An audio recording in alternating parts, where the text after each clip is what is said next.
Welcome to the FML podcast, the podcast on a mission to uncover actionable insights, explore the latest trends, and to catalyze your fintech's growth. Join Growth Gorilla's founder and managing director, Sachdev, and some of fintech's hardest-hitting marketers and leaders.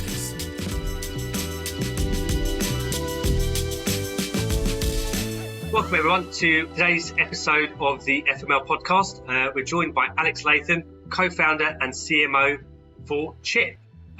Alex, thanks for joining us today. Thank you very much for having me. Big fan of the podcast. Thank you very much. Do you mind just sort of sharing a bit about yourself in your journey so far to kind of where you are with Chip today? So we founded Chip about 5 years ago now. So we've been going for a little bit of time. I was quite young when we founded Chip. So I was only 25, I think. Well, now I'm just 31. So yeah, nearly 6 years coming up to. But yeah, I was pretty young when we started Chip. So for all intents and purposes, pretty inexperienced and naive, which is arguably quite helpful when you're starting a business.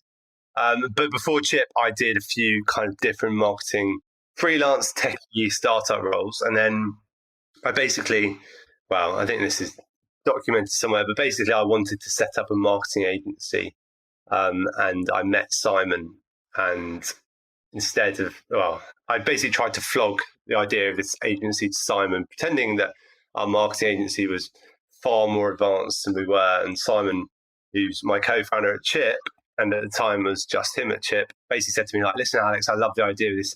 I love the idea of the agency, but I don't really want to work with the full agency. I just want to work with you. And the agency at the time was literally just me. So I broke the news to Simon that the agency was just me. And I then decided to stop that kind of pipe dream and start Chip with him. Well, our mission has always kind of been broadly the same. But I think with any startup, for those listening who run startups and tech businesses, they always change their guises and objectives. But generally our mission stayed the same, which is we're basically trying to make our customers richer tomorrow than they are today. That's really the bottom line of it. And what we're trying to do is trying to build our customers through any means we can. So that started off as a little auto savings app. And it was an app, an iOS and Android app that helped people automatically save money based on AI algorithm that would squirrel away cash for them. And fast forward to today, we are now about 150 people across Europe. With about, we've got about over 500,000 registered users, about 200,000 of them are active users in any one given calendar month. And the app now is vastly more than that little auto savings app, is now a full savings and investments platform that partners with banks. We negotiate with banks to give our customers the best interest rates possible. So now we have one of the best interest rates in the market. Our savings accounts. We partner with BlackRock to bring investment funds into the app, and these are investment funds that kind of actively managed. We've got some clean energy funds in there, ESG funds in there. We've got FTSE 100. We've got loads of investment funds that are kind of nice entry points for people who want to start investing and start building their wealth. And now recently, which is something that we're only focusing on the last few weeks, but it's going to be launching, we're going to be building upon in a big way, is going to be our alternative assets platform. So I think, obviously, inflation at the moment is nuclear, and savers need a place to get better returns, because obviously with inflation at 10% and the interest rate's only about 1%, no matter how much money you save away, you're still going to be eroded over time. So our alternative assets platform enables our users to invest in real world assets like watches, wine, cars, art, which actually have traditionally beaten the markets over the last 10 to 20 years. And it's a space that we think is really exciting. And that's something we're launching, which is quite unique. And we're going to be focusing on that over the next kind of few months. So that's kind of a brief outline of Chip. But yes, I'm CMO and I manage the marketing team. And luckily, I've got an army of marketers who are drastically better at their job than I am. So that's me and what we do anyway. Awesome. 500,000 users, been around for 5 years. There's a lot to talk about in terms of your growth. And I want to try and see if we can cover as much as possible. Let's all start at the beginning in terms of sort of your go-to-market piece. what was your approach to sort of launching Chip into the market space? Did you start with a wait list, or did you kind of sort of jump straight into it? What was your ethos around what channels you wanted to use to obviously drive users into the platform? To be perfectly honest, it's changed so much, obviously, over the last few years. When we were starting out, we were a very small team, so talking about like less than 5 at times, very small budgets. And I think, like, being really honest, my marketing philosophy back then was, by hell or high water, any relevant corner of the internet, I wanted to put Chip there. So it really was a case of like reaching out to bloggers, trying to partner with personal finance journalists. We were talking to kind of money saving forums, just anything we could do to really off a shoestring budget, try and get Chip out there. I think, like, for anyone starting up a little startup, that's basically the attitude you have to have. It's really the grit of being determined enough to get your message out there. So that was kind of the first like 6 months or so. And then we clearly knew that savings was kind of our go-to-market narrative and our go-to-market offering. I think cash savings, well, take a step back. I think fintech in general, obviously one of the big challenges is trust, right? Especially like 4 or 5 years ago when fintech was really early days, people had a lot less trust and a lot less acceptance in society of giving a random fintech app their savings or their money, or trusting their finances. So we knew that savings was probably one of the more vanilla routes to market that addressed that trust hurdle pretty quickly. And the fact that we had FSCS protected savings accounts immediately put users' minds at ease.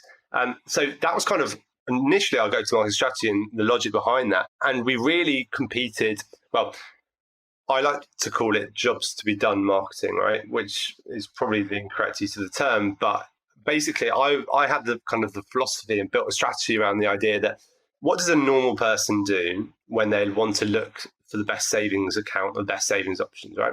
So we would whiteboard the shit out of that question in terms of, right, we have a normal person who wants to open a savings account. What do they do? Well, they Google best savings account.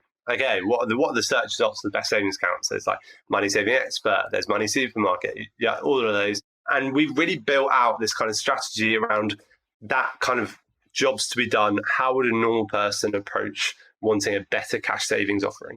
And then from there, the answers were pretty obvious. As I said, they were mainly the price comparison websites, many editorially focused. So I said like Money Saving Expert, but also kind of personal finance bloggers. So then we would go out to market and really build our channels around those offerings. So we partnered with MSE as an obvious answer, right? MSE, when you Google best savings account, MSE is the top hit. So they were a natural person to partner with. We partnered with them. They drove us loads of customers. That was pretty easy. But then beyond that, the price comparison websites, partnered with them, personal finance bloggers. And that's kind of how we built our very early channels and an engine. But then kind of fast forward, I guess, to today, it's obviously a lot more complex, and we have kind of a much bigger offering of products, and we have a much bigger offering of channels. So now we kind of build it really around, we have our brand awareness channels, pretty standard. We did a big TV out of home campaign in Q1 this year. And then looking into kind of the kind of further down the funnel, we've got our performance channels. So we still do a lot of affiliate stuff, a lot of price comparison stuff. And then even further down the channel is our kind of user engagement piece. And I guess that's kind of our special sauce as companies, that we're very community driven, as you mentioned, through our crowdfunds and our user communities. We use those communities to spark referrals. Our user referrals is actually incredibly powerful, and we get about 50% of our volume from our users referring up their friends and stuff like that. So that really is kind of a big deal for us. So I guess sum up the strategy now, we go to market with whatever products we're talking about, be it the alternative assets offering or the investment funds. We do brand awareness campaigns. Then we have our kind of performance channels and the amazing performance team. But then our user engagement and our community building and referral engine is really what we spend a lot of time on as well. So hopefully that gives you a bit of context. It's kind of our strategy, I guess. Fantastic. I want to talk about trust. I want to talk about referrals, and then I kind of want to talk about sort of prioritizing as well to a degree. So just picking referrals out of the hat, you mentioned that obviously 50%, did you say, was it 50% of your traffic comes from referrals now? Yeah. So in terms of your referral program, is that something that it was kind of like, it just came out it was a product marketing piece, as in the product was really good, it just delivered? or is that something that you engineered to happen? And how did you sort of push that to sort of 50%? Yeah, it's a good question. And the answer is kind of like a bit of everything, to be honest. So there's loads of kind of moving parts to our referral engine. Like, firstly, absolutely right. Like, we need our customers to be absolute advocates of what we're doing. So we do have a lot of Net Promoter Score, NPS measurements there to make sure our general user base health is pretty happy and pretty content, and really digging into on the product side to making sure that the customers are really happy. So that there's obviously there's a lot of science to it, but really just understanding what value do people get out of your product and what makes them really love it. That is kind of the first bit of the puzzle. From there is a few kind of levers we use in terms of we have a CRM that kind of automatically emails, builds a relationship with the customer, and we obviously optimize and take a very data-led approach to that.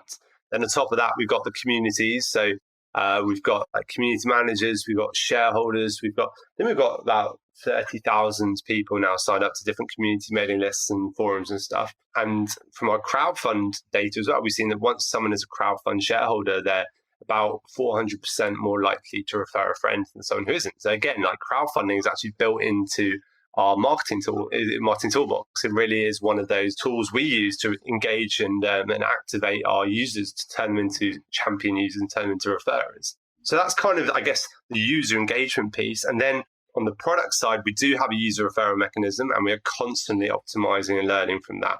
And things that are very powerful are obviously we do kind of paid incentives. So if you refer a friend, you get £10. But we also do, if you refer a friend, you get a percentage bonus on your savings. But I guess the best things that generally work is when you kind of do, well, not the nicest word, but it's more kind of flash saley. So in terms of once every 2 months or something, emailing the user base saying that the bonus has changed and is now double for 24 hours early. That's really powerful, right? And so if you look at Revolut, there's not rocket science, but if you look at Revolut, I'm not sure if Revolut user, but Jesus, the amount of flash sales and promotions they do around their referral offering is ridiculous. It's almost every 2 weeks they have a different, refer 3 friends and get £50, refer 1 friend and get £60, and they're always changing it and tweaking it and stuff. And I think it's actually the act of emailing everyone saying that it has changed is very clever because it keeps people engaged. So that's kind of that last bit of the puzzle, which is the user referral kind of mechanism inside the app. But then beyond that, we are looking at other features which we call them socially native features, right? And they base the idea that these are features inside the product that are by their very nature inherently social. So an example of that might be Monzo's sending money to your friends who are also on Monzo, right? That is a socially native feature. That is a feature that has virality built into it, but it's not a referral mechanism and it doesn't cost them a penny. And then Revolut obviously has the same with their bill split feature. And that again is a really clever little feature to get people to encourage their friends to sign up. And those are the kind of things we're looking at for the rest of the year as well, is how can you build a feature for savings, which obviously is inherently a very private thing, but how can we unlock something social there, be it in joint savings goals or sending money to your friends, or even gifting your friends a share in an alternative asset, those kind of things. So those are the kind of things we're looking at. And I think from my experience, they have a really powerful impact on users. I think it's also a beautiful segue to start talking about trust as well, because by the very nature of creating a product that is socially shareable and has some degree of encouragement for people to refer to their friends, you're kind of immediately creating sort of social proof for the product and validating it socially. Do you think that had a big impact on building your trust factor? And kind of what other mechanisms did you use to do that? Yeah, it's a good question. I always think about getting to meta, defining what trust is. Yeah, but it's always trying to define what trust is. So I think who is it? Is the what's his name? The PayPal guy who was saying that trust equals consistency times time. It's an interesting way of looking at it, right? Which is trust isn't something you can necessarily just manufacture, but it's about being seriously consistent over a period of time. There are obviously levers we can pull, and we do, the power of community and the power of the crowd, and seeing other users and seeing those social levers is very powerful in manufacturing the sense that other users use it, therefore it must be trusted. So I think that's one thing we do and do talk about, and the community is quite important there. That does help with our trust factor. I guess other things is humanizing the brand. I think that's one of the luxuries that fintech has, is that we're not big stuffy bankers. We're just like nerds and glasses hanging out in Shoreditch. And I think people like that human aspect, be it on our social media or inside the app or in the emails and the communications. They want to hear from the founders. They want to hear from the people who are building the products, and they want to hear the logic behind the decisions. And I think those kind of things build trust as well. And just being really authentic with who the people are is very powerful. So I think there's many formulas for how to build trust. I think it'd be an interesting exercise. Like what does a trust engine look like? I guess it's about the brand itself, how you can be as authentic and true to your customers as possible, whilst also doing the things like creating a social environment so people can see other users in the app, which obviously is great. But as soon as you do something wrong and the users get angry, then the social environment is obviously amplifies anger. So it's like kind of like an interesting catch-22 there. But then lastly, I think as well, just consistency of the product decisions and making sure your product decisions are sticking core to your mission and making sure they're customer focused. I think like for businesses who are obviously like wanting to drive revenue and drive profits and stuff, hard decisions need to be made sometimes in terms of like, right, how are we going to monetize this audience? How are we going to really rocket our revenues? And that is often, or can be, our loggerheads with what does the customer actually want from this? If you ask a customer what they want from fintech, especially in the UK, they want something that was cheap and effective, right?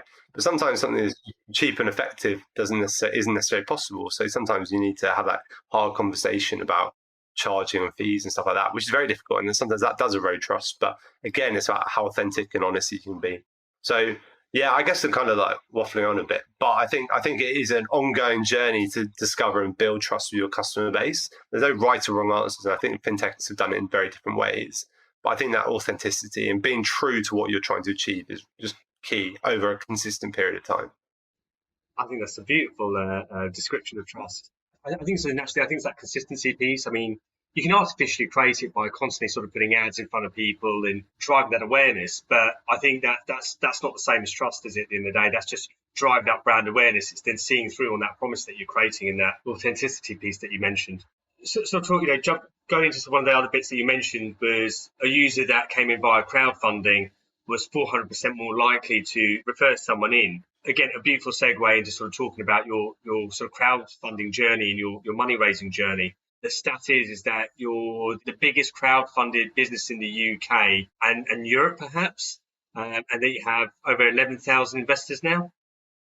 More than that, yeah, more than 20,000 now, actually. Oh, okay, wow. I think we've raised about £35 million from crowdfunding or something. So a fair chunk of change, yeah.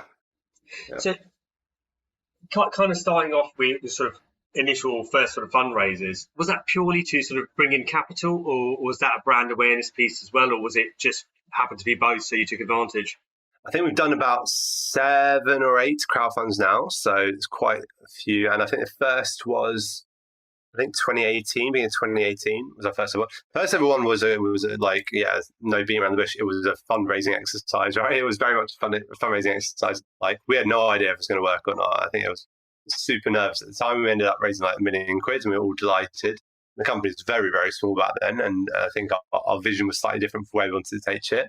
I think like now it's a very different story. We've got quite a well-oiled engine when it comes to crowdfunding. We know what we're doing quite well now. We know what customers want, and we know how to execute a crowdfund pretty well. So I think now we look at crowdfunds from a perspective that's slightly different to back then, which is now we're looking at crowdfunds that we are having users on board. So like, for example, Q1, we onboarded, I think it was like 60,000 users or something like that. So quite a few users. And we have these users who are entering our ecosystem, they're downloading Chip, they're loving it, and they want to become shareholders. And they're like, how can we invest too? So now we're doing crowdfunds more to activate those customers who are coming in, and also to give them the chance to join our journey and to become shareholders. If you spoke to Alex Latham back in 2018, I would no way have thought that this is how our crowdfunding or funding journey would have gone. But now we're at a stage where we have users who are asking us, who've never heard about Chip before. They download it, they sign up, they love it. They then email us, the customer service team, going, "Hi, can I invest too, please?" And we're like, "Wow, okay, yeah, I guess." And then suddenly we do a crowdfund, and then we raise like a few £1 million. But for us, it's not so much about raising the money anymore. It's more about giving those new users opportunity to join our journey and all the added benefits of them being a champion user and then them supporting us and likewise us being able to support them back and understanding. It's almost like virtual circle in terms of understanding that what do they want from the product? How can we support them? How can we give it to them? And in return, they like it, they build wealth, and they want to invest back in Chip. And now we're at a cadence of last crowdfund we did was, as you said, a couple of months ago. And then I imagine we probably want to do another one in October or something, just to kind of enable our new users who, once again, to come into our ecosystem and invest. So now they're kind of, I guess, brand awareness and user engagement is really the way we see crowdfunding. It's very exciting when they happen. It's also very, very, very, very stressful. But it's exciting. I was going to say, do you think sort of the crowdfunding piece has sort of been instrumental to your growth? Do you think it's just been great from a retention piece? Where do you think its strength has lied? I think a bit of both. Crowdfunding is very good for user referrals in general, but I think it's really important you also build the other marketing channels too. I think like there have been times where we've relied solely on user referrals and then not focused enough time on building out and optimizing the other marketing channels, which I think is an easy trap to fall into. But it is really important to build out the other marketing channels. So now we kind of look at crowdfunding both as kind of like, it is really good for user referrals, but also it's obviously fantastic for user engagement and getting users to really make the most of the products. Like the amount of users we see who use Chip for a couple of features, and then they become a shareholder, and then within the coming weeks they use all of our features because they want to really support the business. Is that's amazing, right? And that's what everyone wants. So that's kind of like an amazing value add for crowdfunding, and obviously quite a big advocate for it. So that's kind of the way I see it. But I think referrals is obviously like really helpful, and the shareholders do refer loads more friends and other users. But then also obviously the other channels are really important as well to focus on, obviously. We had a bit of a clash in terms of time as well while recording the podcast, and you bumped into one of the other guests, and he asked you, what advice would you give? And you mentioned relentlessly looking at and relying on the NPS. I'd like to sort of talk a little bit more about that. And well, first and foremost, was that your North Star metric, and how did you leverage that data? It's never been our North Star metric. It's always been kind of one of our core metrics of focus. It sounds so stupid to say as a CMO. I think I was watching this Elon Musk video, right? And he said, I really don't like, and Elon Musk was basically saying he really doesn't like marketing. Marketing enables people to kind of build a story around a product that might not necessarily be true, right? Which is obviously a pretty mental thing to say from an eccentric bloke. But I kind of understood what he was getting at. And I do, as a CMO, really understand what he's getting at, which is no CMO wants to market something that people don't love when they step into it or buy it. It seems disingenuous. And it's certainly something for me that I don't want to, I don't have any interest in marketing a product that I don't strongly believe in and that the people don't love when they come into it. So I think Net Promoter Score is a really good way of understanding very quickly how much value and what the customers are really thinking about the product once they're inside of it. And actually, I'm a bit of a Net Promoter Score nerd. I think Tesla has the best NPS recorded of any major company. They've got 98 or something ridiculous like that. So it's basically almost 99% of people that answer the NPS question voted 10 out of 10 or something stupid. So obviously they've got the ridiculous NPS score. Going back to Elon Musk, he's right. The product is undeniably good and people love it. You don't need amazing marketing. And that's kind of weirdly the approach I like to take with Chip, which is I don't want to market something that people aren't loving. And that's why Net Promoter Score has been so core to everything that I do, is really understanding what is moving the needle in NPS. What are the pain points? If someone on the NPS question gives us a 3, I want to get on the phone with that person and I want to find out fucking why. And trying to understand those kind of questions and those commonalities is really important. Are we seeing a trend of people giving us 3 NPS scores because they don't like the tone of voice? Okay, cool. Then we can address that and we can understand that. We can focus on that. Looking at it that way then enables you to build a marketing strategy that not only obviously brings in new customers, but understands exactly what makes these customers love that product. And then essentially the marketers get made redundant because the product speaks so well for itself that the customers love it so much they want to tell all their friends about it. Now, I can't necessarily see a world where marketers don't exist, but I think it is a nice, I wouldn't want to live in that idea. world, to be honest. So No, exactly. Yeah. We'd be very poor. But I think that's kind of the way I look at it. And I think that's why MPS, I think I really recommend to anyone starting out a new product, to build a new product, really make sure you're vigorous in asking your customers whether they would generally recommend your product to their friends. And if not, find out why, address that problem and fix it. And I think that builds a really good basis for a strong marketing kind of strategy. Again, sort of like in this accidental crossover, one of the things that you mentioned that was, to the outside world, we're not lots of different sort of fintech apps, we're just one of many. And there's always almost like a fight to obviously stand out from the crowd. I'm sort of keen to understand, what tact has Chip taken in their sort of tone of voice and with their content to differentiate themselves and to sort of build your brand? Yeah, it's a really good question. And definitely something that's I think it's a very difficult question for a fintech marketer to answer, to be honest. Because if you're a fintech marketer, it's very easy to presume Chip's completely different to that other fintech app because of X, Y, Z, right? But as I was saying earlier, put yourself in the shoes of a inverted commas normal person. They don't have a clue the difference between these service providers. And to be honest, they don't really care. I think trying to find that differentiating point is very difficult, both across the brand and what you're wrapping up, but also the product. Financial products often are pretty similar, really. And even the things that you think are differentiating your products might not necessarily be differentiating your products that much. I think it's a combination of across brand and across product, really thinking about how you can try and stand out. I think Monzo obviously is the best example of how they did it through the product and through obviously the card, right? The Monzo coral coloured card was unbelievably different from anything anyone had ever seen in finance before. That was a really powerful way of doing it. I don't know, Revolut, do Revolut really stand out that much as something different? Probably not. Their brand is not that much different from other fintechs, and the app is not much different from other fintechs. But I think they've gone to market so quickly with so much power that they have kind of captured such a big market. So I think it's a really hard question, and it is definitely something still grappling with, is how on a brand perspective can you stand out? And I think it's so hard to answer. No matter how provocative you think you're being on the brand, you're never going to stand out really when you're talking about a financial product. It's really never going to happen. Even Habito, the mortgage broker, their branding, I like to think, is pretty out there. And their illustrations are really quite shocking and different. Even then, they're to a relatively normal person, if you ask them to name a few mortgage brokers, would Habito's brand be the reason they're standing out? I don't know.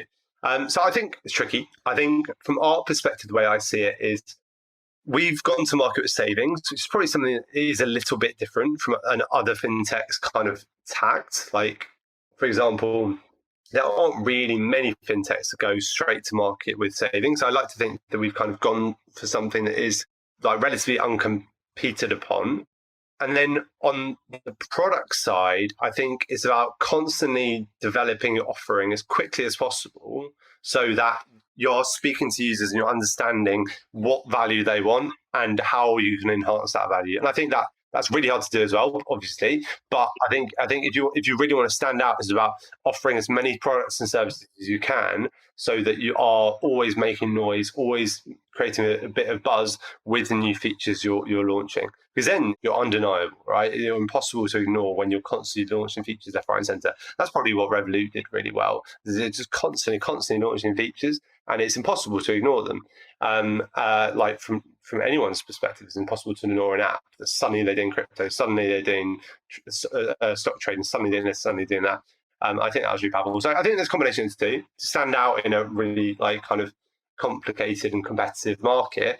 Your brand has to be undeniably different. And I think Monzo did that really well, right? Because they were competing against the banks and it was undeniably different. If Monzo launched today, they would struggle. The amount of prepaid cards out there now that look cool is ridiculous. They would not have the same impact because when Monzo launched 6 years ago, their brand was completely different and undeniable. And then again, their speed to market and the speed at which they're launching features was also something you couldn't ignore. So I think those are the kind of two ways I look at it. But like I said, I don't have the answers to this. I think it's something we're constantly looking at and constantly trying to fix. I don't know. I guess there's another argument to say that, do people in the UK, do they really care about like what makes a company different or not, or is it just a company that offers them the best value? Like if the product and service is giving them, that is exactly what I want and it's a good price, yeah, fine, I'll take it.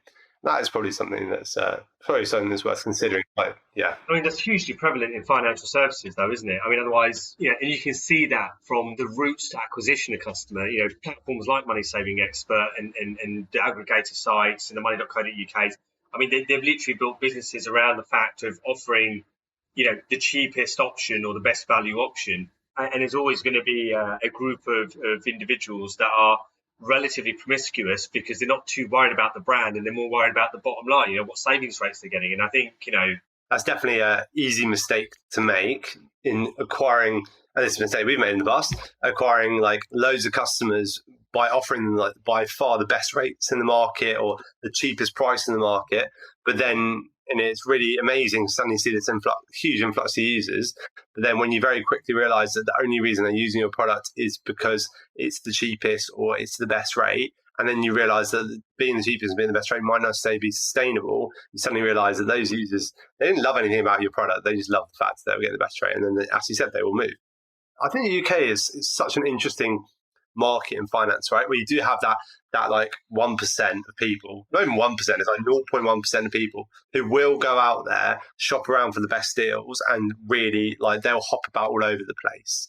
To be honest, they probably hop around loads of fintechs and they just one by one. And then you've kind of got like the 10% of people who are relatively financially savvy. And I guess like that's the market that most fintech CMOs are really trying to compete on. And then you've got everyone else. And what everyone else is interested in is probably not whether it's the cheapest or the best rates. It's probably something like, is that the cool Monzo coral card that I can get? That's probably what normal people care about, is something that's a bit more different and a bit quirky, nothing to do with the finance or not. But I think Monzo obviously did it very well, where they not only, they kind of, Monzo talked to all those three cohorts amazingly well, right? Because for the top 1% of people who are kind of jumping about, they gave them the best rates in the market. And then for the top 10% of people who are financially savvy, they gave them all the analytics and the instant transactions and stuff like that. And then for the 80% of the rest of society who are interested by kind of the tech and the fun nature of it, they gave them the Monzo Coral card. And I think they nailed all three. So I think that's probably an interesting way of looking at it, but probably a way I think about it, I guess.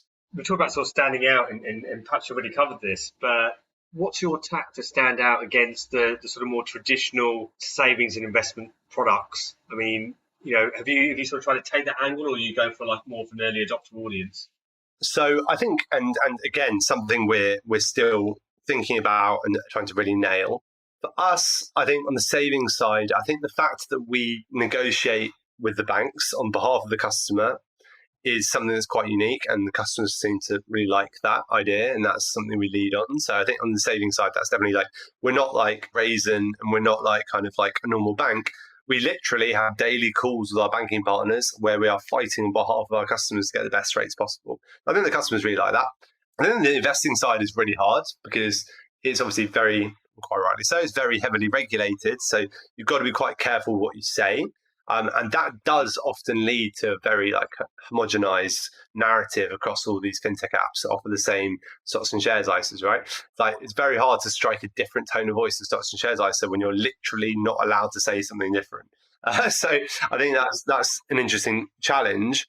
But I think like something we're talking about a lot with Chip at the moment is that like, I don't think any finance brand in the world, this is a big statement, but I don't think any finance brand in the world has really nailed investing content well. I really can't think of any example. Like there are those, don't get me wrong, there are those YouTube channels which are really cool about investing and personal finance and stuff. But you think about a brand that has done content well, there really aren't that many. And I think for the rest of the year, that's something we're going to be really focusing on, is how we can really ramp up our investing content, make it engaging, make it easy to understand, and make it interesting. And I think that's something we're going to be doing a lot of.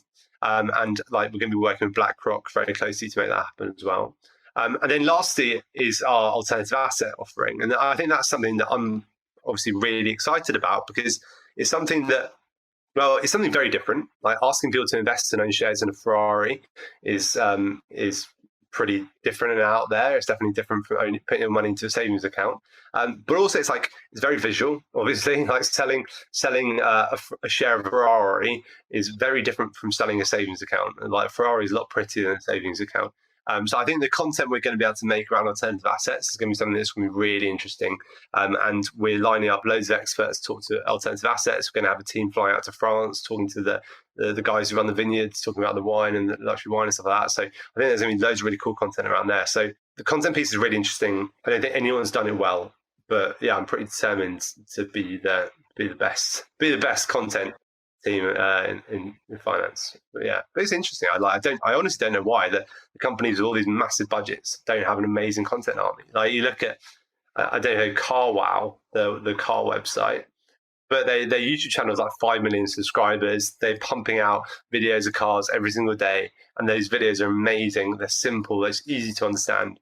Like, why aren't people doing that in finance? I don't know. But yeah, it's going to be Chip. So watch this space. Yeah. I don't know whether it's just my personal opinion. I don't know whether it's linked to sort of financial literacy, and I'd have to look at the traffic around it. But I just wonder if there's just not that much volume of people actually searching for that sort of level of content. That is because there's a lack of financial literacy. And that's the reason why these sort of finfluencers are now making a sort of, there's a rise of the finfluencer, really, isn't it? That they're promoting this content because actually people aren't actively searching for it. So there's a gap for them to obviously talk about it and then driving the audience that way. I don't know. Yeah, it's interesting. I think like, so it's ever since GameStop and ever since like stock trading and actively picking stocks has become like a thing. I think the amount of people wanting that kind of content has definitely shot up. But I still don't think anyone's really taking it seriously. But yeah, it'll be interesting to see the change in volume. Now the market's kind of being more wobbly since January, whether there is a kind of a drop off in the amount of people looking to start investing. Because I think last year was crazy because like obviously it was just like printing money. It's pretty easy to put your money into anything and it'll go up. But now it's like obviously a bit more choppy. It'll be interesting to see if there's a change in that behaviour. But yeah, I think it is. It's a challenge, but it's an exciting one. Yeah, I was just going to say on that point. I mean, my background was I was marketing director for an online trading company, and yeah, when there were significant downturns in the market, you could see the volumes drop off because, weirdly enough, people like to buy at the top of the market. They don't like to buy at the bottom of the market. But I think that'd be interesting. It's one of those things that it feels counterintuitive, isn't it, to catch a falling knife, right? So my personal view is that I'd done a lot of brand building when the markets were taking a downturn, so we were front of mind when the market did tick back up. For what it's worth, I think your investment into content, if the markets do dip, will probably pay dividends on the other side of it, massively so. Yeah, definitely. Yeah, I think it is. Same with crypto as well, right? Obviously, like the crypto markets are kind of choppy as well. But yeah, it'll be interesting to see that once things come out the other side and crypto becomes popular again, whether there is a real want for that kind of content. I think, it'll be interesting to see. Alex, that was really, really good. I think we covered a whole bunch of stuff. I've got to be honest with you. I mean, I don't think we even covered half of what was on my notes. It feels like, that it might be deserving of a part two. But in the absence of that, we'll jump to our quick fire round. We'll keep it nice and easy. What podcasts are you listening to at the moment, other than ours, obviously? Well, I've got some like go-tos. So like Desert Island Discs. I think I'm probably one of the biggest fans of Desert Island Discs in the world. I started listening to, God, what's it called? It's like How I Made My First Million, I think. Is it a business podcast? Yeah. I can't remember who it is, but it's really good. I literally only started listening to it yesterday. So I think it's like, it seems really candid, really good, really businessy, really techy. So I think I'm really enjoying that at the moment. But yeah, I'll go with that. That's what I'm listening to at the moment. Cool. Are you reading any books at the moment? Any you would recommend? I just finished a book. And yes, I would 100% recommend it. It's a novel. It is called American Dirt. It's by an author called Janine Griffiths. And it is it's a pretty harrowing story about a family in Mexico who get in a messy way with the cartels. But I was just on my honeymoon with my wife in Mexico, and I decided to read the book. And it was pretty scary because I was in the middle of Mexico reading this book about the cartels. Oh my God. But it's an amazing book, so I recommend it. I think for those who have read it, they'll agree it's absolutely phenomenal. So American Dirt. That one, American Dirt. Yeah. So more exciting than what I read on my honeymoon. I read Warren Buffett's autobiography. So Oh, really? yeah, Rock and roll. Oh yeah, it's lifestyle. Yeah. Other than the Chip app, what's your favourite fintech app? I'm going to say, I got so many answers. I'm going to go for free trade. Going to keep it simple. I also know Victor, so I don't want to piss him off. So I'll go with free trade. I think the free trade is amazing. The user experience is incredible, so I'll go with free trade. Why not? Good stuff. And who from, say, the world of fintech or the startup world would you most like to go out to lunch with? I think Nikolai Stronsky. I think he's an interesting player. He's CEO of Revolut. I remember we were in level 39 when Revolut were very early in level 39. And he was there every weekend, every single day. And he's pretty intense. So I think, I think going to lunch with Nikolai Stronsky would be pretty fun, I think. Yeah. And what's the best bit of life advice you've ever received? I don't even know if it's life advice, but there's a quote from a book called Shoe Dog. I'm not sure. Shoe Dog is the founder of Nike wrote it, and it's kind of memoirs. There's a quote at the end of it when they just IPOing, and the quote is, "The cowards never started, the weak died along the way, and that leaves us." And I've got it. I had it on a crappy Post-it note right in front of me, and that Post-it note I literally wrote it 5 years ago. And then my wife, for my birthday, got it crocheted on this I don't know what it is, this little thing, and it's over there as well. And it's something that no matter running startups fucking stressful, but I think that quote just gives you a lot of peace. No matter how stressful you get it, you've got to realize that I'm still here, I'm still doing it. So that means I've done more than a lot of people. And I think it's really nice. So the cowards never started, we died along the way, that leaves us. That is it's not really life advice, but that's the quote that that means a lot to me anyway. Yeah, I like that one a lot. And what's one thing that I haven't asked that you think perhaps I should have? I think one one interesting thing would be where is fintech going? Right, we've been at this it's been this amazing wave of UK fintech that's changed so much in the last 5 years, and consumers are so accepting of it. It's really interesting. But I guess an interesting thing to think about is where are we going to be in 5 years' time when the investors, the VCs and stuff have been very growth focused over the last 5 years in UK fintech and just throwing money at people to grow and get customers in. But there's going to be a moment where the VCs are going to go, all right, you've grown, well done, lads. Now let's start making some money. And when that happens, and it's starting to happen, there's going to be, I think it's going to be a very interesting kind of realization where it's going to really be business time and see what happens. And I think in the next 5 years, we're going to see some fintechs go nuclear and really take off. And unfortunately, we will see some fintechs also fail. But I think the next 5 years is going to be really interesting. So let's see what happens. Yeah. It does look like with the markets getting a bit wobbly, I think the VC money for seed stages is starting to become a little bit more difficult to get hold of, but and valuations are going down as well. So I think it could end up being, from sort of September this year to probably September next year, it could get pretty tough. We'll see how it goes. Yeah. Alex, that was brilliant. I think we probably could have talked for another hour, realistically. It's been amazing having you on. Thanks for joining us today. Thank you very much for having me. The FML podcast is brought to you by Growth Gorilla.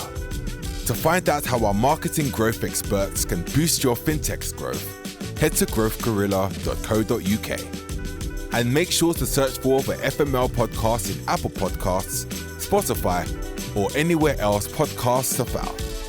Don't forget to click follow to ensure you don't miss any future episodes. On behalf of the team here at Growth Gorilla, thanks for listening.